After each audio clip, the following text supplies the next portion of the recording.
Olá, boa tarde, sejam bem-vindos. Eu sou o Mauro Vedequim. Hoje é segunda-feira, dia 13 de julho. O Verdade e Informação está no ar. E vamos ver os fatos mais importantes de hoje. Saúde em risco. Piscinas abandonadas em imóveis da Ponta Verde se tornam criadouros do mosquito da dengue, do Zika vírus. Caro é pouco. Reportagem de Odilon Rios revela que conta de energia elétrica dos alagoanos está entre as que mais subiram na região Nordeste.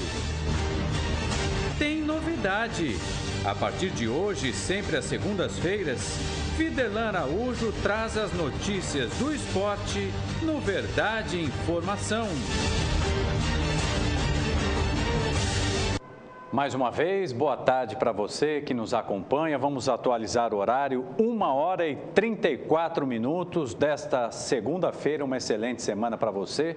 Lembrando que você pode falar com a gente mandando WhatsApp pelo 98107 9872. Não custa nada repetir, 98107 9872, pelo telefone fixo 3377 9097, 3377 9097 e acompanhar o nosso programa ao vivo pela internet, facinho, gazetaweb.tudojunto.com, clica lá, TV Mar, a qualidade excepcional. Vamos em frente aqui com Verdade e Informação. Funcionários do PAN Salgadinho se reuniram na manhã desta segunda-feira para elaborar um relatório que deverá ser entregue à Controladoria Geral do Estado e ao Ministério Público. O documento vai apresentar aos órgãos os problemas da unidade de saúde. Representantes da categoria afirmaram que vão solicitar investigação da Polícia Federal sobre a falta de investimentos na unidade. A reunião aconteceu nas instalações do PAN, onde o atendimento aos pacientes aconteceu normalmente. E é claro que nós vamos acompanhar os desdobramentos dessa história. E olha só, os casos de doenças transmitidas por mosquitos têm aumentado cada vez mais na região da Ponta Verde, bairro nobre da capital alagoana. A quantidade de piscinas abandonadas na região se tornou um problema de saúde pública. Fernando Palmeira traz mais informações. O mosquito Aedes aegypti, ele é o transmissor da dengue, como todos sabem, mas também chega para Alagoas, para o Nordeste, chikungunya e Zika vírus. Tudo transmitido por esse aparente inocente mosquito. Aqui na área nobre da cidade, onde estamos, em Ponta Verde, muitas piscinas estão com águas paradas, sem uso, casas e edifícios abandonados. O bastante para que tenhamos toda essa população já na iminência de ter, quando nada, uma dessas doenças.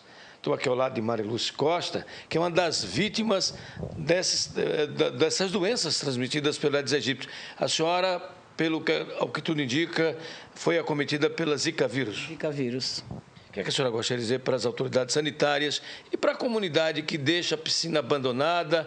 A água não é uma água estagnada porca, apenas a piscina tem lá o lodo, mas a água é límpida, exatamente depositária do mosquito.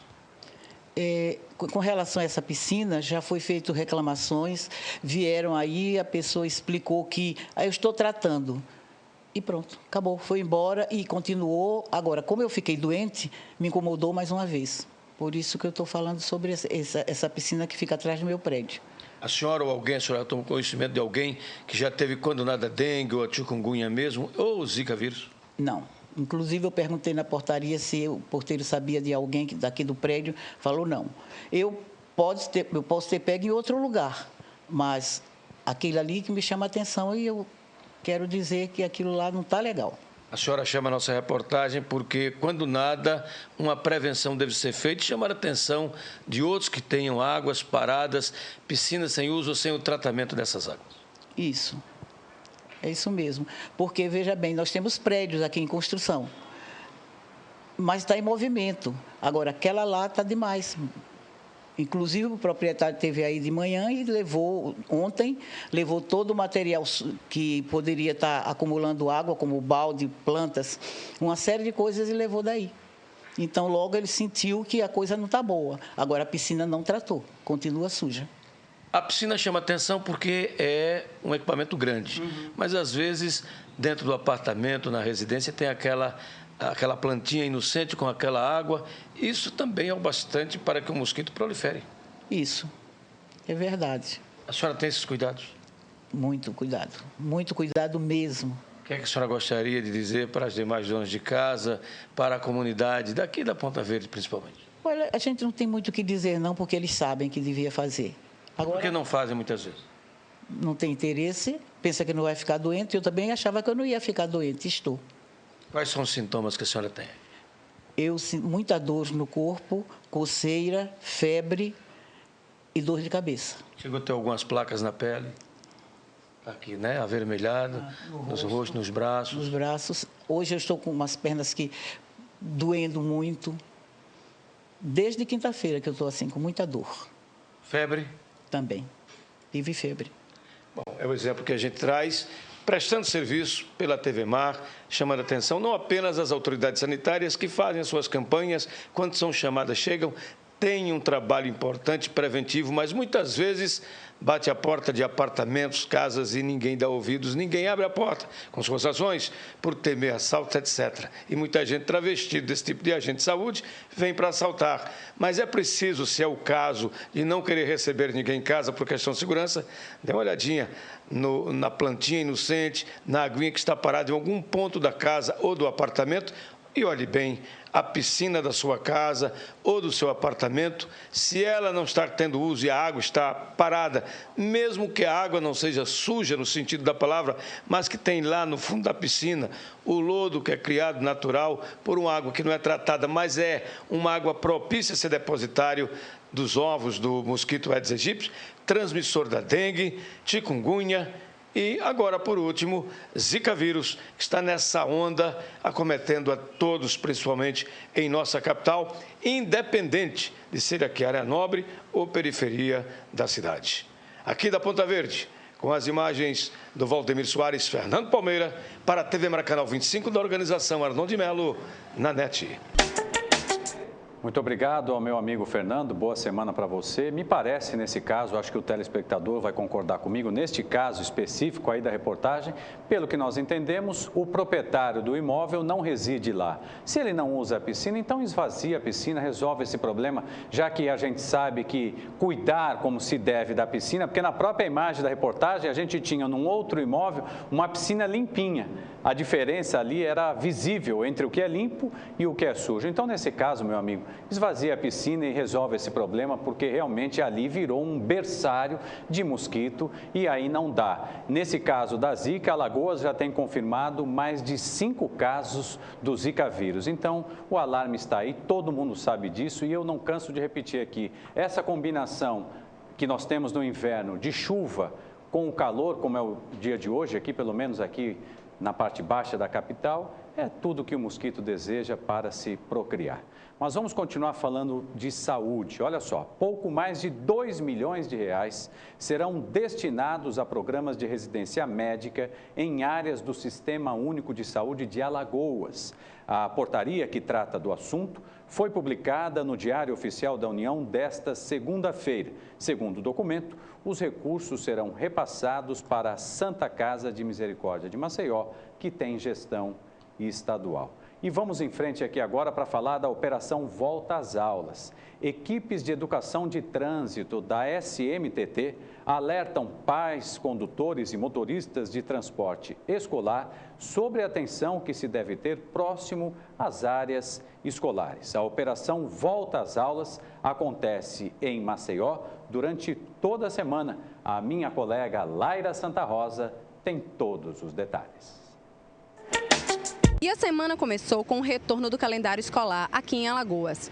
Para alertar com os cuidados que os pais devem ter ao deixar os filhos na escola, a SMTT está realizando uma campanha educativa nesta segunda-feira. Para explicar um pouquinho sobre essa ação, a gente vai conversar agora com Juliana Normandi, que é da Direção de Educação no Trânsito da SMTT de Maceió, que vai explicar a gente. Juliana, qual o objetivo dessa campanha? Olha, essa campanha dessa vez ela tem um objetivo mais abrangente.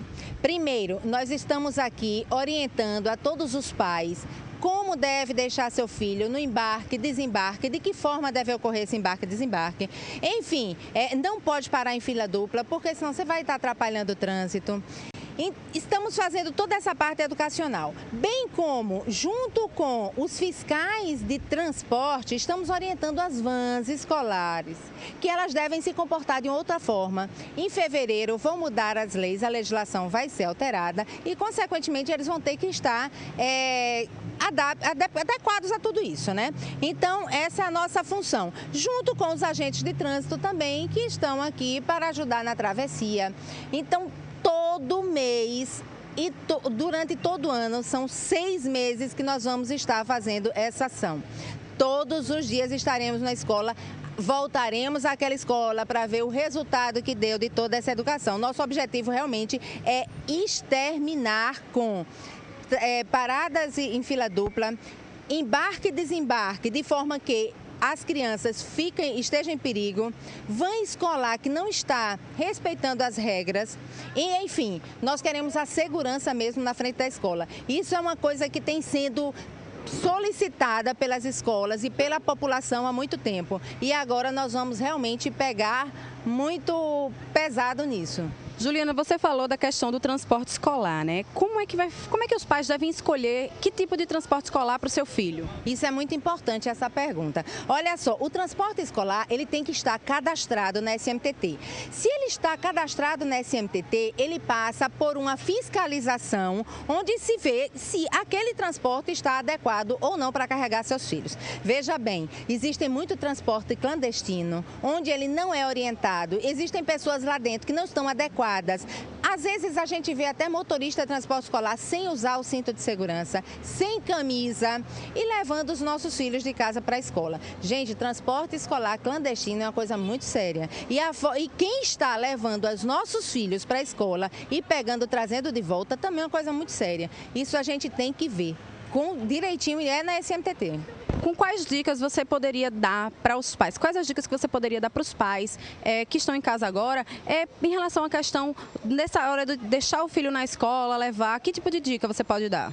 Olha, eu tenho várias dicas. Se ele vai trazer o filho de carro, ele se preocupe em estacionar no local certo e fazer a trajetória do local onde está estacionado o carro até em casa, aproveitando para orientar o seu filho. Filho, olha, eu parei certo, eu fiz a coisa certa. É assim que funciona. Aí vai entrando e vai mostrando o que está certo e o que está errado no trânsito. É uma boa hora para estar tendo essa conversa com o seu filho, né, a respeito de trânsito. Porque, afinal de contas, hoje ele é pedestre, depois ele vai ser usuário de coletivo, futuramente, quem sabe, até um motorista. Então, é uma grande oportunidade. E quanto aos pais que vão contratar uma van, por favor, verifique na escola, com a direção da escola, se conhece essa van, se essa van já faz essa trajetória na escola e consulte a SMTT para ver se está cadastrada. E a campanha está começando agora aqui na Serraria e ela deve continuar a se estender por toda a semana e durante todo esse semestre em vários outros pontos, como a Juliana acabou de dizer a gente. Com imagem de Flávio Santos, Laira Santa Rosa, para a TV Mar, canal 25 na NET. Muito obrigado, Laira. Muito obrigado também ao Flávio, nosso querido amigo cinegrafista aqui da TV Mar. Eu só quero complementar aí a informação da reportagem da Laira. Eu acho que além de tudo isso que nós ouvimos aí a especialista dizer, converse com o próprio pai ali, um colega que também tenha um filho matriculado na escola, ele pode te dar a melhor referência e observe, né, o profissional que está conduzindo a van de transporte escolar. Olhando, a gente já sabe quem. É claro que é importante ir atrás de toda a documentação, de toda a parte burocrática que também faz parte, porque nada melhor do que preservar a garantia, a segurança dos nossos filhos. Olha só, vocês devem ter acompanhado, hoje a Polícia Federal deflagrou uma operação para desbaratar uma quadrilha que agia em São Paulo, Minas Gerais e Bahia. O que fazia essa quadrilha? Metia a mão no dinheiro da educação, do Fundo Nacional de Educação. Não houve nenhum mandado cumprido aqui em Alagoas. Mas em Alagoas, como a gente não poderia, né, gente, ficar de fora dessa história, olha só. O Ministério Público de Alagoas instaurou um inquérito civil público para investigar o motivo por que São Luís do Quitunde, o município na região norte do estado, não prestou contas ao Fundo Nacional de Educação e Desenvolvimento dos gastos feitos na educação de 2013. A medida foi publicada no Diário Oficial do Estado de hoje. De acordo com o Ministério Público, o prazo para que o Executivo Municipal de São Luís do Quitunde prestasse contas terminou, sabe quando? No dia 30 de abril de 2014. Nós já estamos, como o senhor bem sabe, em julho de 2015. É preciso agir e muito rápido, porque senão acontece o que aconteceu lá na Bahia, em São Paulo e em Minas Gerais. Mais de 20 milhões, ou muito mais, 20 é o que a gente sabe, né? Estão aí perdidos, passeando por aí. Mas agora eu vou para um rápido intervalo, não saia daí, a gente volta já já.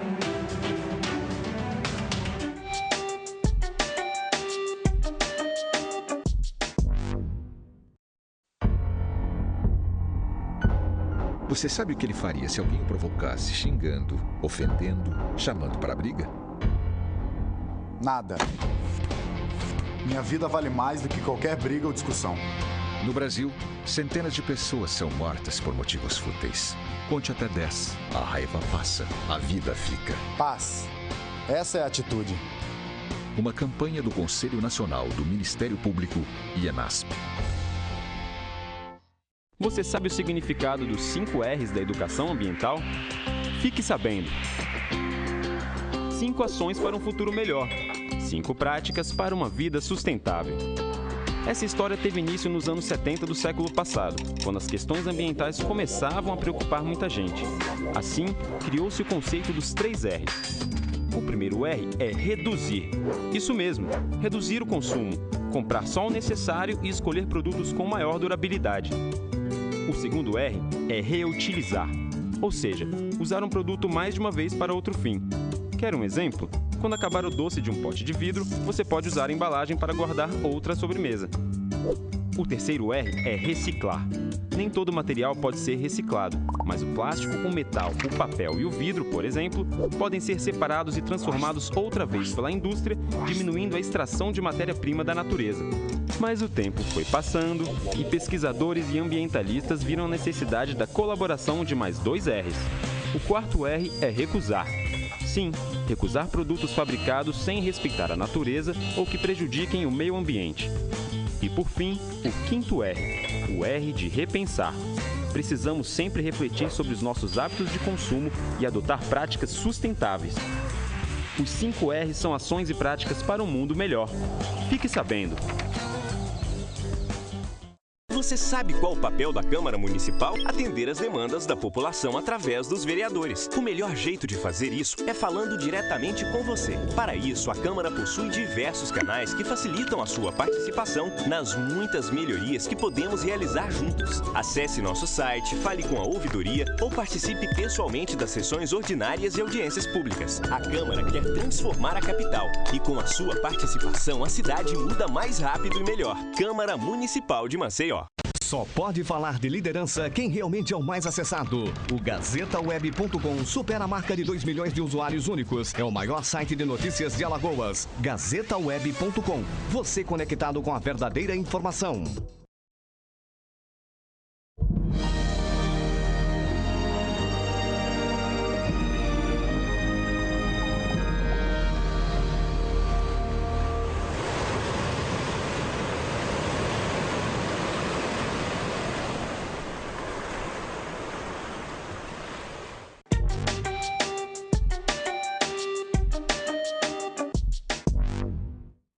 Estamos de volta com Verdade e Informação. Gente, a Prefeitura de Maceió solicitou à Polícia Federal uma autorização para que os guardas municipais da capital passem a usar armas de fogo em serviço. A informação foi divulgada pelo prefeito Rui Palmeira hoje, durante a entrega de viaturas à Guarda Municipal. Segundo o prefeito, os inúmeros casos de violência justificam a mudança para que os guardas municipais possam garantir a segurança deles e da população.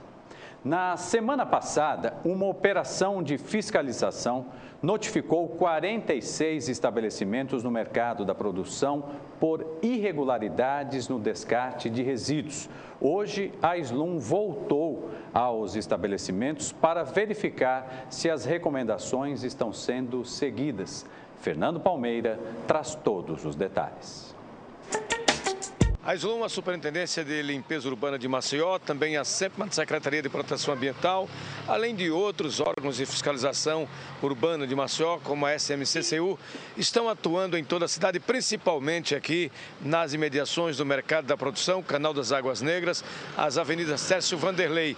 Já foi feita uma abordagem na semana passada e eles voltaram para checar o que é que realmente adiantou. O respeito ao setor urbano dessa área de Maceió, que é bastante tumultuada, com ferro velhos, madeireiras e até academia de exercícios físicos dentro daquilo que foi encontrado e detectadas irregularidades.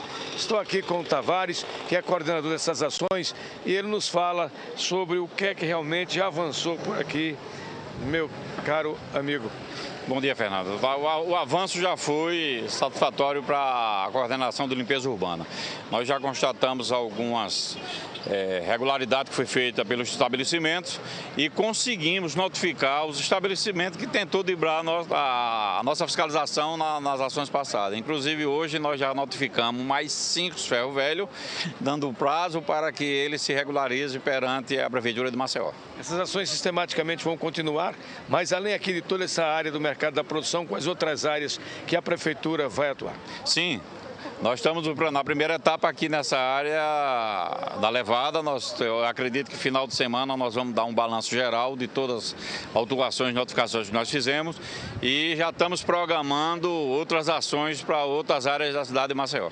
Resíduos sólidos nas áreas inconvenientes, como galerias pluviais, isso também faz parte do crivo dessa fiscalização? Sim, esse é o fator principal dessa fiscalização, é o descarte irregular de resíduos sólidos.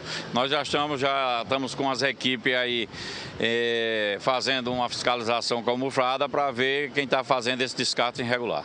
Bom, prevenção é importante e aqui já se deve aproveitar para fazer um alerta àqueles que estão nessa mira da fiscalização por descartes irregulares e outro tipo de irregularidade. Sim, isso é bom que os grandes estabelecimentos já vão providenciando os contratos com as empresas que fazem recolhimento de lixo, porque nós estamos atentos aí, essa força-tarefa vai ser atuada em toda a área de Maceió. O que é que mais tem chamado a atenção dessa fiscalização? É o efetivo e as secretarias que nós conseguimos juntar para fazer esse tipo de fiscalização. Nós estamos atuando com 5 secretarias e tendo o apoio muito grande da Polícia Militar, da Guarda Municipal, isso só favorece a nossa secretaria em combate ao descarte irregular de resíduos. O passeio público também é algo da fiscalização e a gente percebe, inclusive aqui, as imagens do Valdemir já dá para a gente sentir, meu caro Carlos Tavares, olha só quanta coisa fica na calçada. Maceió já tem um problema de calçada, principalmente na periferia. O passeio público praticamente inutilizado. O pessoal é forçado muitas vezes a vir para o leito da rua porque a calçada está obstruída. Isso também é um foco que nós estamos fazendo, nós estamos dando o prazo, está sendo orientado na próxima fiscalização que nós fizemos aqui na área. E o que tiver na calçada vai ser apreendido pela SMCCU. A Prefeitura cumpre o seu papel com seus órgãos de proteção do ambiente. Nós estamos vendo aqui, eu gostaria até que o Valdemir mostrasse, além da buraqueira que a gente está sempre registrando, olha só, uma cratera tomando conta da metade da pista. Agora, olhem bem o trabalho da Prefeitura e olha a forma como esse canal, chamado Canal das Águas Negras, que fica aqui nesse binário da Tércio Vanderlei, entre Levada, a Ponta Grossa, que é essa boca do Canal das Águas Negras, que deságua na Lagoa Mundaú, já agredida violentamente. Olha a coalhada aí, olha quanto lixo. Essas águas são fétidas, a fedentina no ambiente aqui, uma poluição, um esgotão a céu aberto. E a gente aproveita também para chamar a atenção da Prefeitura. Temos aqui o meu nome do amigo? José Vaz. Você trabalha por aqui, Zé? Trabalho aqui perto. É fazer essa boca de canal, que a máquina quebrou tudo, aí arrebentou tudo, tá nojeiro, e botar um sinal aqui que o povo estão caindo aqui dentro. Isso é errado, um negócio desse. não é o prefeito, são um agente também que são imprudentes jogar bagulho dentro. Mas a comunidade tem colaborado. Né? Justamente, só que quando enche tudo aqui, fica açude. E sem ninguém dar jeito, só Deus. Mas fazer a boca do canal, consertar isso aqui, ajeitar e botar o sinal, tudo bem. É beleza. Bom, Zé, agora açude não é para ficar, isso aqui não é área para ser açudagem, não. A açudagem é no sertão. Aqui é preciso haver a desobstrução desse canal. A comunidade, como diz o próprio cidadão aqui, contribui para essa imundícia.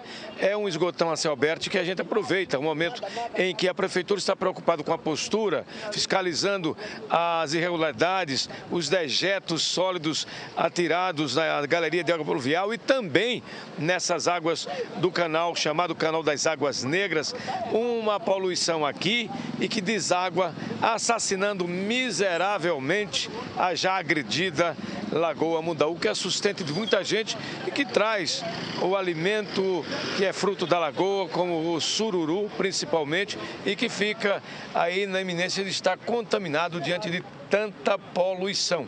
Poluição no visual, poluição nas calçadas, resíduos sólidos atirados onde não deve ser e essa poluição, o canal das Águas Negras totalmente obstruído, o que causa essa inundação que o nosso amigo aqui, o Zé, nos trouxe essa informação. Zé, muito obrigado, um abraço para você. Pois é, aqui do canal das Águas Negras, entre o Mercado da Produção e o bairro da Levada, com as imagens do Valdemir Soares, Fernando Palmeira, para a TV Mar Canal 25 da organização Arnon de Melo, na NET. Muito obrigado, Fernando. Agora eu vou pedir uma gentileza, antes de fazer qualquer comentário. O Fernando, olha, desculpe. Falei Fernando aí para mandar um abraço para o Fernando Palmeira. Mas o Felipe Ferreira, o nosso diretor de TV, ele vai voltar a imagem no ponto da sujeira que toma conta. Isso é uma vergonha sem limite. Eu não consigo acreditar que a capital do estado de Alagoas não tenha condição de resolver esse problema. Dá uma olhada, cidadão, nessa imagem. Olha só, e tem medicamento ali no meio.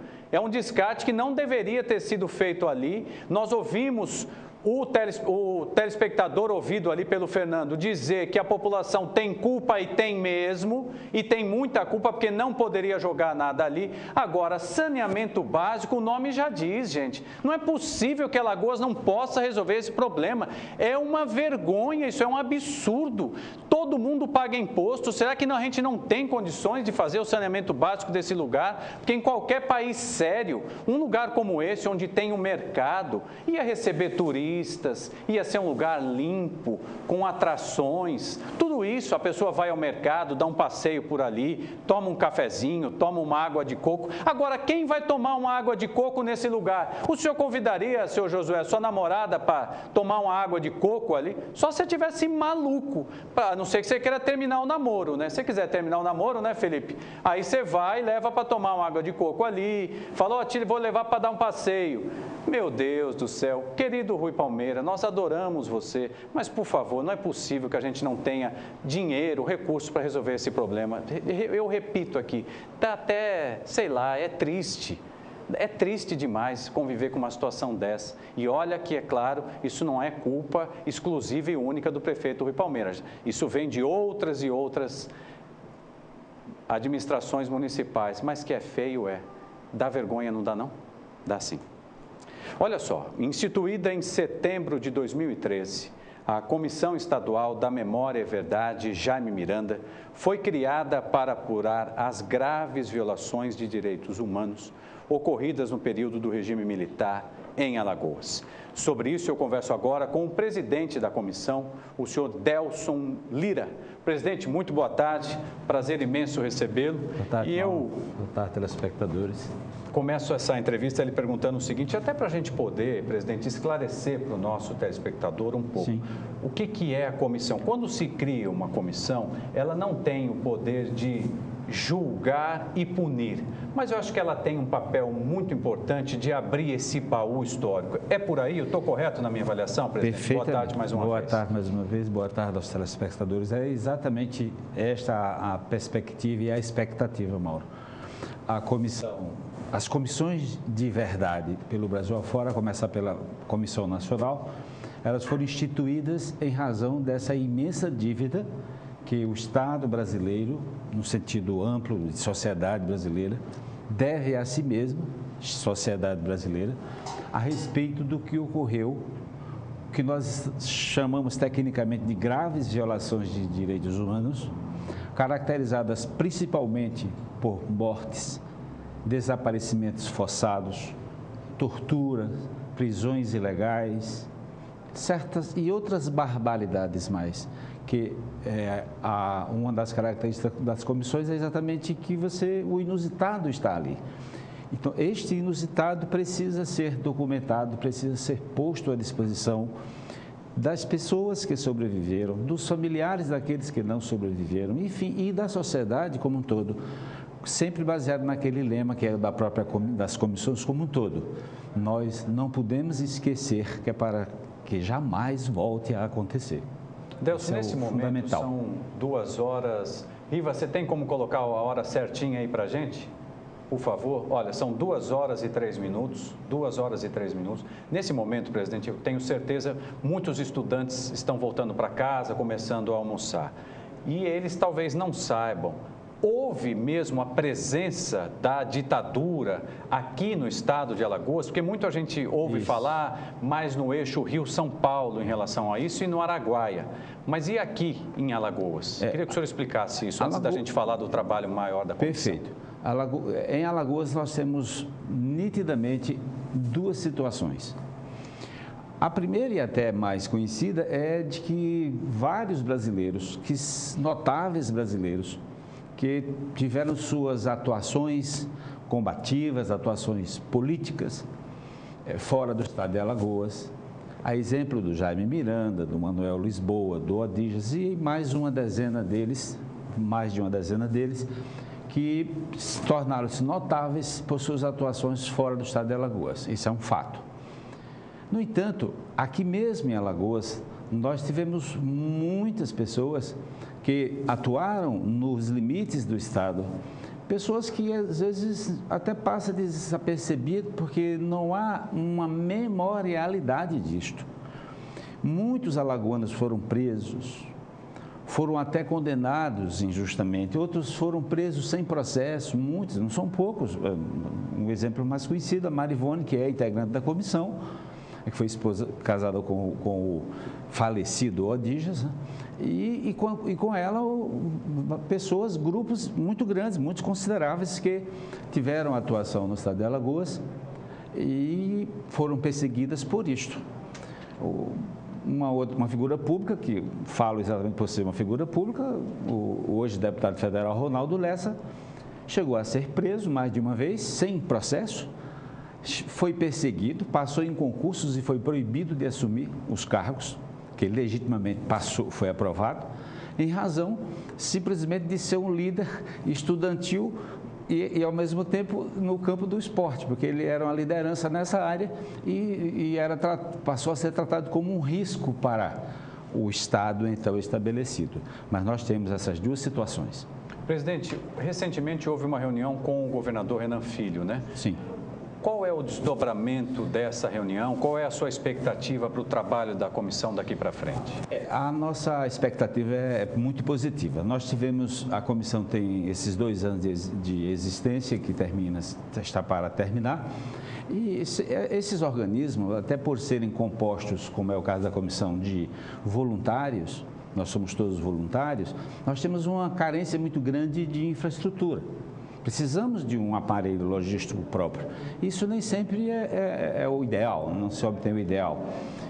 Nesse momento, a nossa tratativa específica foi no sentido de que a comissão seja mantida, seja renovado o seu prazo existencial para que nós possamos concluir o nosso trabalho, que avançou bastante, mas nós estamos numa fase decisiva, precisando de tempo e de apoios para concluir, e esse apoio logístico também que foi assegurado pela governança atual, o governador Renan Filho e a sua assessoria, com particular de algumas pessoas que nos apoiam mais diretamente, como é o caso do Enio, que foi inclusive integrante da comissão, e nós estamos esperançosos e confiantes que vamos poder concluir o nosso trabalho a contento. Desse trabalho que foi feito até agora, presidente, o que o senhor destacaria? Já tem alguma coisa que o senhor gostaria de destacar? Nós temos de forma muito intensa a colheita de depoimentos. Fizemos várias sessões, mais de 30 sessões de colheita de depoimentos, incluindo uma delas realizada em relação ao grupo de Pariconha, que é um caso específico e muito emblemático de Alagoas, e também o que nós conseguimos obter das comissões parceiras, a exemplo da Comissão de Pernambuco. Então, nós temos já um acervo expressivo, muito expressivo, e o que nos chama mais a atenção é exatamente o teor dos depoimentos, a carga emotiva que esses depoimentos vêm com eles. As pessoas jamais esquecem o que aconteceu. E quando até resistem em falar, mas quando iniciam, elas então como que desabafam, abrem a alma no bom sentido e contribuem muito com a comissão. O que nos chama a atenção desses lados, vamos dizer, do ponto de vista da recuperação da verdade histórica, que é o nosso papel, como você destacou muito bem no início, nós temos como uma certa frustração ou carência é exatamente o fato de não termos tido contato de ninguém do outro lado, vamos dizer assim, daquelas pessoas que agiram na época como agentes do Estado e que nós estamos à disposição para ouvir todas as pessoas pelos papéis que tenham exercido, em qualquer que tenha sido o contexto, porque o nosso compromisso é exatamente com a verdade no sentido mais amplo dela e pelas facetas que ela possa apresentar. Só para a gente encerrar, presidente, como é que alguém que está nos vendo agora e até este momento na vida não quis falar sobre isso, mas depois de ouvi-lo aqui no Verdade e Informação, decidiu falar? Essa pessoa pode procurar o senhor, pode procurar a comissão? Como é que funciona? Pois é, nós não temos um 0800, né? Porque não foi possível e não é o caso, mas nós temos as pessoas que fazem parte da comissão, eu próprio, o Everaldo Patriota, a Olga Miranda, Maria Alba, o próprio Enio, que está ancorando pela Secretaria de Comunicação Social. O Enio Lins, né? O Enio Lins, que tem nos ajudado, e nós estamos à disposição das pessoas. O professor Geraldo Magelo, historiador, que é o nosso consultor para todos os momentos, voluntariamente também, e nós estamos à disposição sempre para o que for preciso. Ok, eu agradeço imensamente a sua presença, presidente. Eu que agradeço a oportunidade. Conversei aqui com o Delson Lira, ele que é presidente da Comissão Estadual da Memória e da Verdade, a quem eu dou os meus parabéns, que é um trabalho difícil, como ele bem destacou. Isso doeu tanto nessas pessoas que é difícil falar, mas é um trabalho muito importante, é importante que continue esse trabalho e nós estaremos sempre aqui no Verdade e Informação para dar esse espaço sempre que ele precisar. Agora vamos falar de política. Pacto Federativo e Reforma Política entram em pauta no Senado esta semana. O que prepara o senador Renan Calheiros? Veja a resposta na coluna No Ponto.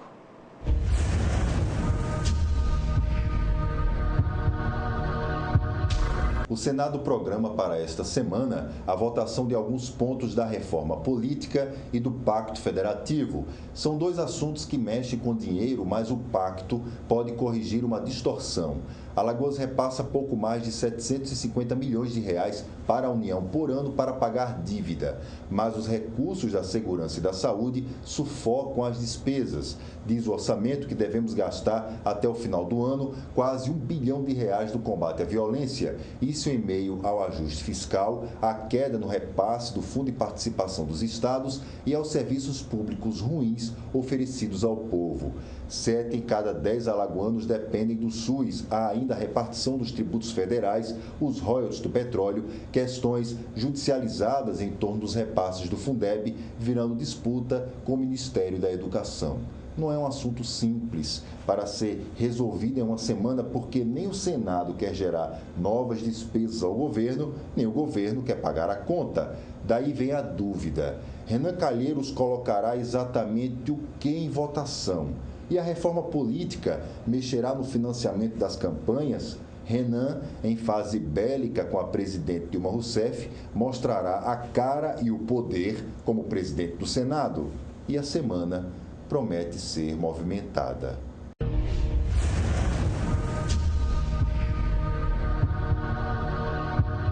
Muito obrigado ao meu amigo Odilon Rios.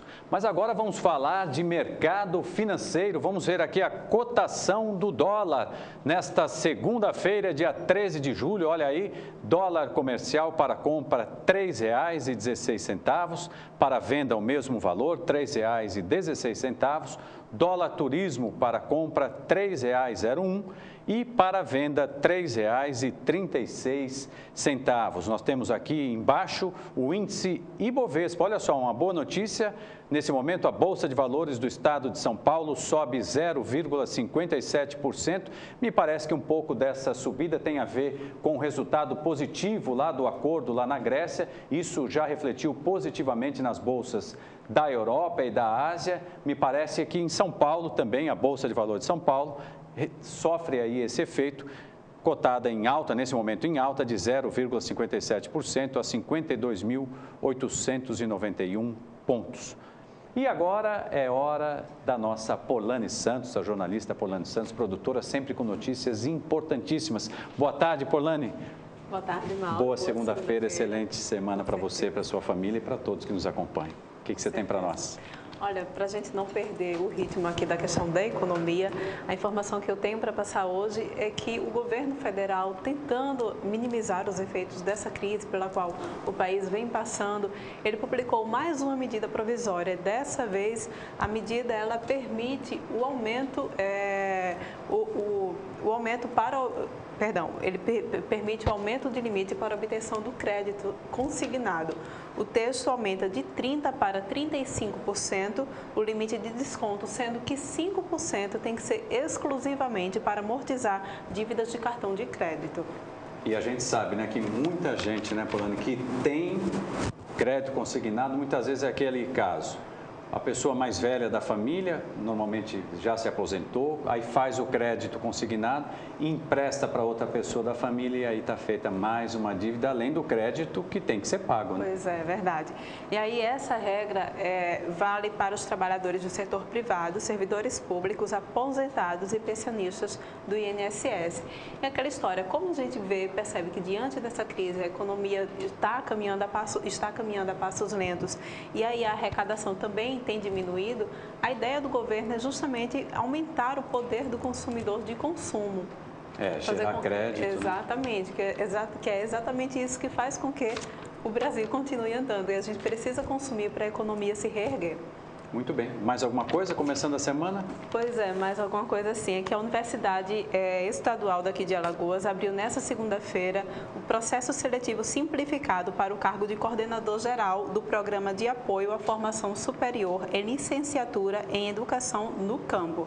E aí os interessados que quiserem participar desse processo, eles têm até o dia 17 de julho, das 9 às 12 horas, para se inscrever, por meio de formulário que deve ser divulgado no site da UNEAL. E aí, passando para você que está em casa e que se interessou por essa informação, o site é o www.uneal.edu.br. Só lembrando, o Procampo é um programa promovido pelo Ministério da Educação que apoia a implementação de cursos regulares de licenciatura em educação do campo em instituições públicas de ensino superior de todo o país. Olha, uma bela dica, começando a semana com essa bela dica da Polane Santos. Polane, muito obrigado, boa tarde. Boa tarde. Fica aí para você acompanhar no próximo bloco. Tem estreia aqui, viu, gente? Exato. Tem estreia aqui, mais um quadro imperdível aqui no Verdade e Informação. Viderlan Araújo está chegando com as notícias do esporte. Não saia daí, a gente volta já já. Daqui a pouco.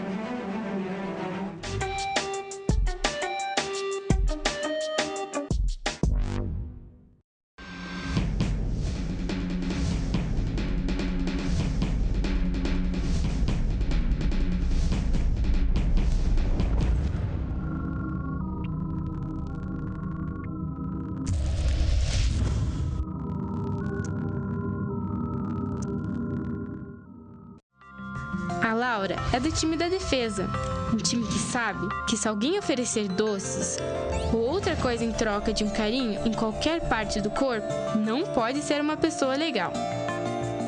Independente se for um estranho, um amigo ou mesmo uma pessoa de sua família, diga não. Ligue para o número 100 e conte tudo para quem atender. Essa pessoa também joga no seu time e pode te ajudar. Defenda-se. Gazeta de Alagoas.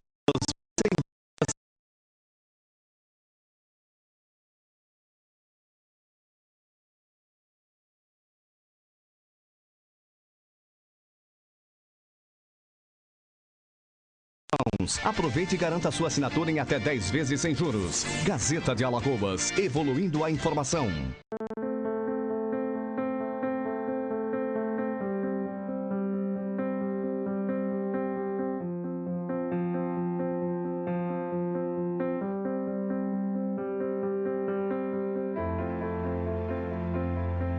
Acreditar nos leva mais longe. Esse ano, a Santa Casa reafirmou o nível 3 de acreditação com excelência e continuamos a acreditar que podemos ser melhores. Dr. Arthur Gomes Neto, diretor técnico médico CRMAL 2503 RQE 1874. Mascopa de frutas, néctar de frutas Coringa. O melhor alimento líquido, néctar de frutas Coringa. Pêssego, uva, manga, goiaba, caju, laranja.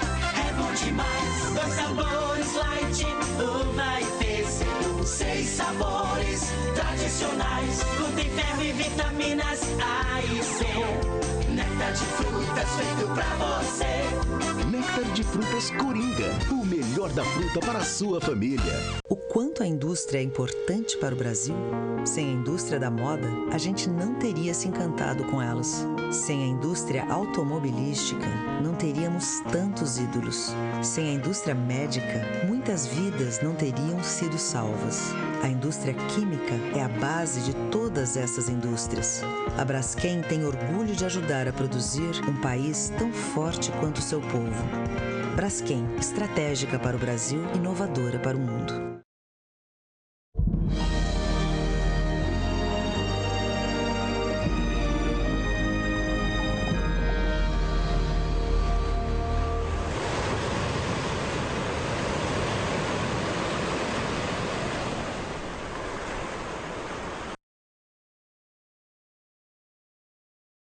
Mascopa de frutas, néctar de frutas Coringa. O melhor alimento líquido, néctar de frutas Coringa. Pêssego, uva, manga, goiaba, caju, laranja. É bom demais. 2 sabores light, uva e pêssego. 6 sabores tradicionais. Contém ferro e vitaminas A e C. Néctar de frutas feito pra você. Néctar de frutas Coringa. O melhor da fruta para a sua família. O quanto a indústria é importante para o Brasil? Sem a indústria da moda, a gente não teria se encantado com elas. Sem a indústria automobilística, não teríamos tantos ídolos. Sem a indústria médica, muitas vidas não teriam sido salvas. A indústria química é a base de todas essas indústrias. A Braskem tem orgulho de ajudar a produzir um país tão forte quanto o seu povo. Braskem, estratégica para o Brasil, inovadora para o mundo.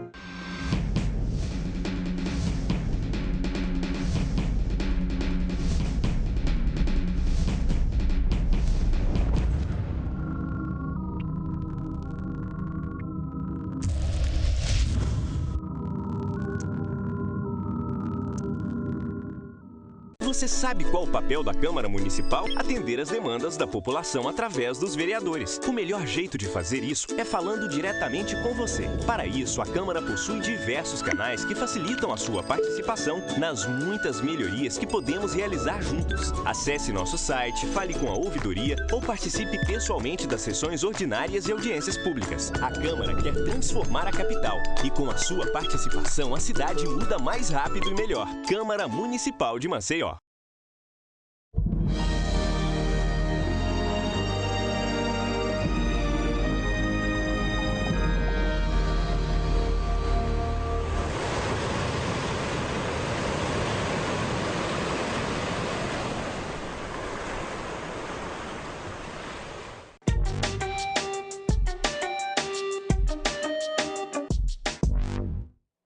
Estamos de volta e daqui a pouquinho tem estreia aqui no Verdade Informação. Viderlan Araújo estará ao vivo aqui comigo no estúdio para as notícias do esporte. Não saia daí, é rapidinho, só vou chamar a matéria, o Viderlan já vai estar aqui ao vivo.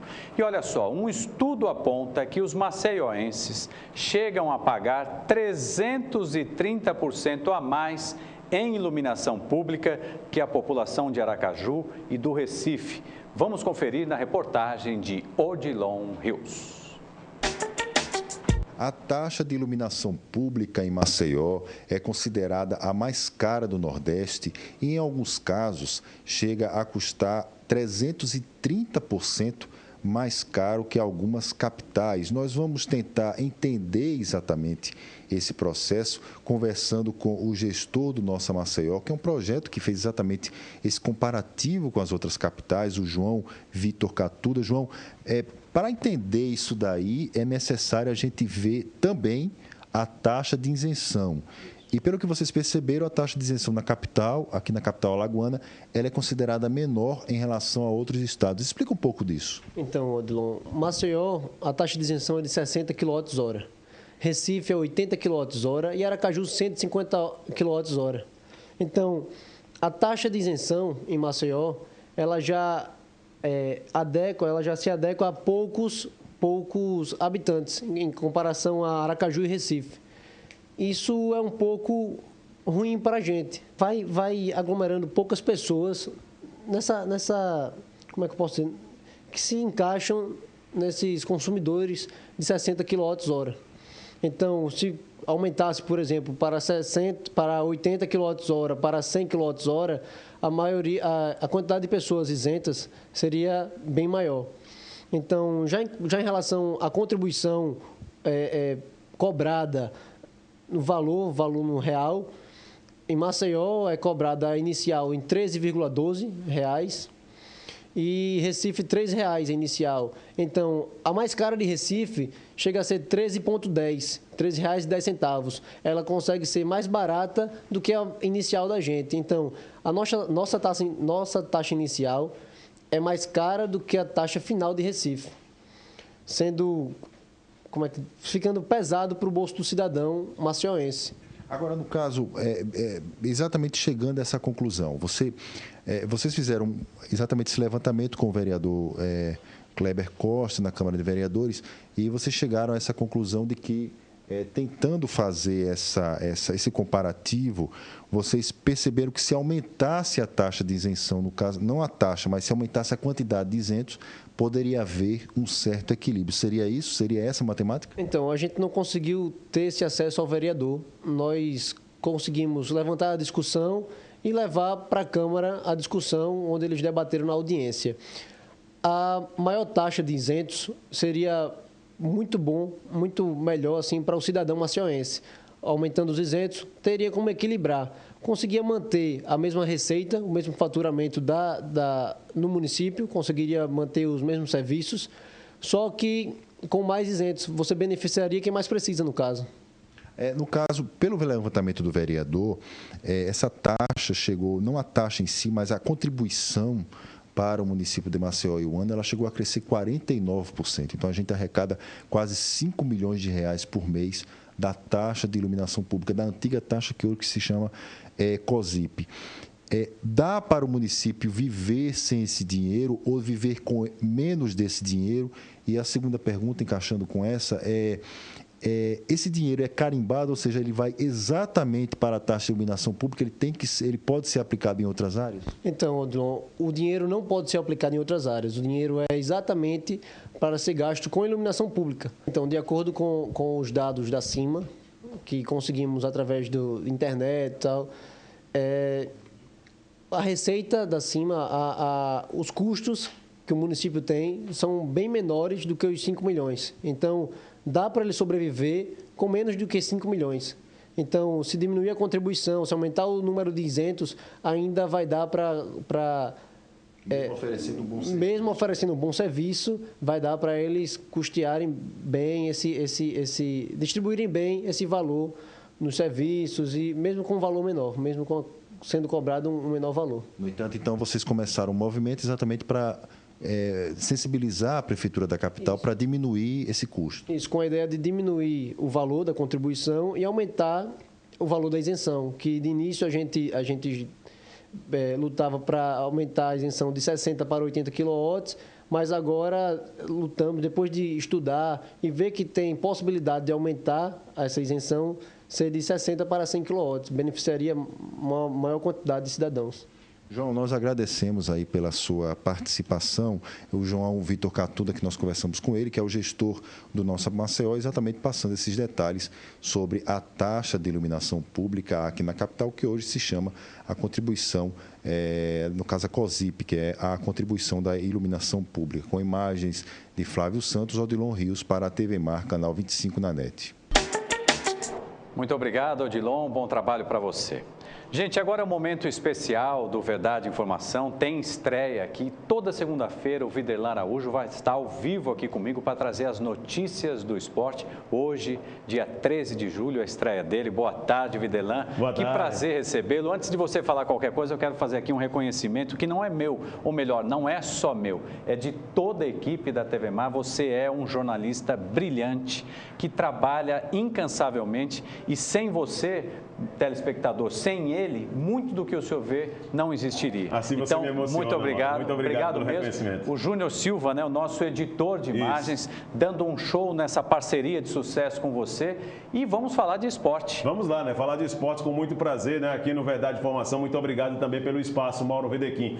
Bom, estamos com o Pan-Americano acontecendo na cidade de Toronto e o Brasil, aparentemente, apesar da pouca divulgação, mas com o objetivo, Mauro, de fazer uma participação melhor com um esquente para as Olimpíadas no ano que vem, que será aqui no Rio de Janeiro, né, em 2016. A equipe de canoagem do Brasil acabou de ganhar mais uma medalha. Nós temos um quadro atualizado aqui de medalhas para poder deixar os nossos telespectadores já bem atualizados a respeito de como anda a classificação de momento desse Pan-Americano que está sendo realizado em Toronto. O Canadá, time da casa, continua sendo a equipe com mais números de medalhas até aqui. No acumulativo geral, tem medalha de ouro, por exemplo, né, 13 medalhas no total. Tem aqui na tela, aqui, Viderlan, olha só, o trabalho do nosso Felipe Ferreira em parceria. O Canadá tem 13 medalhas de ouro, 10 de prata e 9 de bronze. O Brasil é o quinto colocado, está com 5 medalhas de ouro, 5 medalhas de prata e 7 medalhas de bronze. Abrindo aqui justamente o gráfico para mostrar a situação do Brasil, o momento do Brasil em termos de conquista dessas medalhas é o seguinte: na canoagem, o Brasil acabou de ganhar uma medalha agora nos 1.000 metros,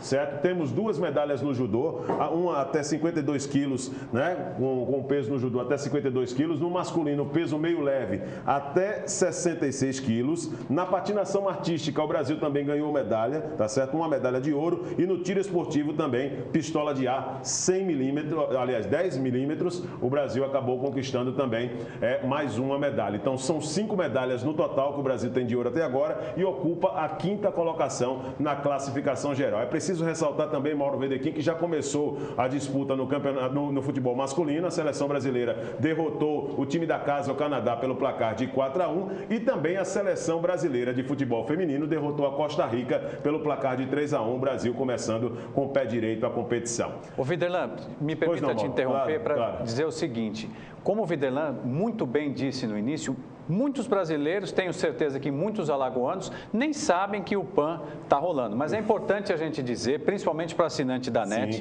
que no Sport TV, o canal 37 do Sport TV, não é isso, Viderlan? Exatamente. Transmite toda a competição dos Jogos Pan-Americanos. Então, é importante você saber disso, porque, como você bem disse no início, é a preparação para as Olimpíadas, né? Olimpíadas. Você passa a conhecer os nossos atletas, não é isso, Mauro?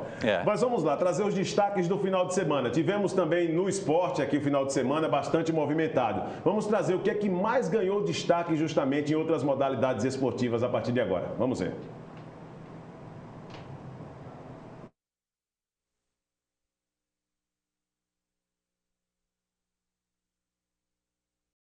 Brasileiro Tominhas Almeida no experiente Brad Pickett. O paulista acertou esta bela joelhada no queixo do americano, que apagou por alguns instantes beijando o solo do octógono, aos 29 segundos do segundo round.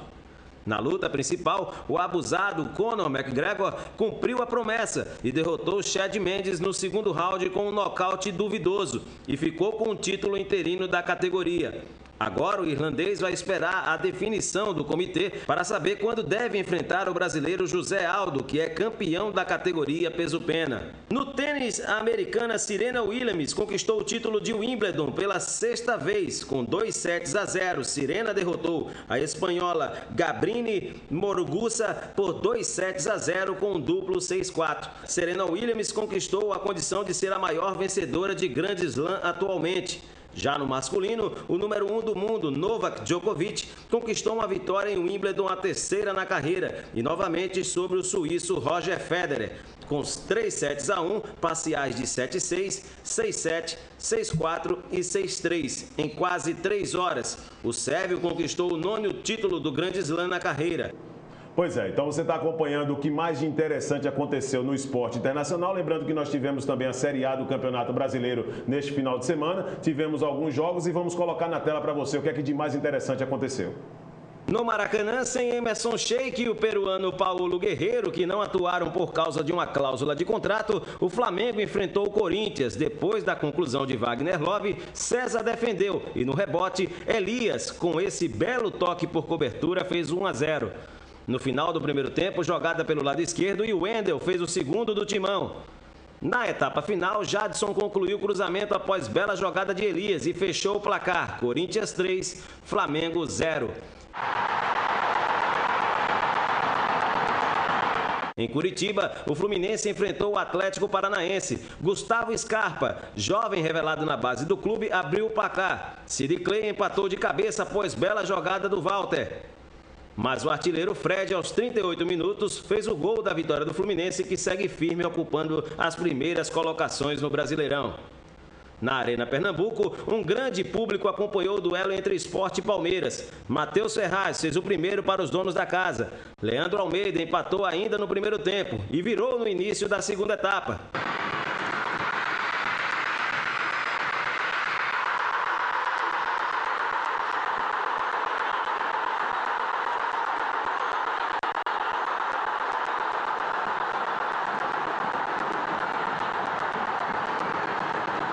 Quando o jogo já estava nos acréscimos, André recebeu por trás a defesa do Palmeiras e chutou forte na saída de Fernando Praz. Final, Sport 2, Palmeiras também 2.